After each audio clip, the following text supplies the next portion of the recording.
কি আছে তোর হেডফোনে? দে আমি দেখ। প্রেম করব, এটা করব, ওটা করব, আমার কি যায় আসে এখানে? শুভ প্রেম করতেছে। আমি বলতে পারবো না।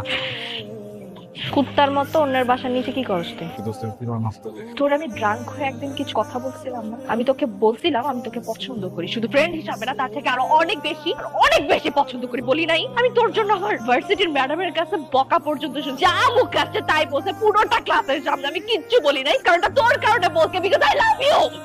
আর তুই প্রেম করতেছিস সেটা আমার অন্য আরেকজনের কাছ থেকে শুনতে হচ্ছে। আমি আসলে কোনো প্রেম করতেছি না দোস্ত। তুই আর কোনোদিন যদি এখানে আসোস তুই আমার মরা মুখ দেখবি। উনি কানে হেডফোন দিয়ে ড্রাইভ করতেছিল, তখনই ঘটনাটি ঘটেছে। এখন বল হেডফোনে কি ছিল? তুমি কি ছিল দেখ। তুই আমার কাছে থাকলে পৃথিবীর সব কিছু ভুলা যায়। তুই আমার সাথে থাকলে না আমার নতুন করে ভাবতে ইচ্ছা করে। আমি তোরে নিজের থেকেও বেশি ভালোবাসি। জানি সকাল হলে সবকিছু ভুলে যাবি, আজকে যা যা করলি না আমি কিন্তু এসব কোনোদিন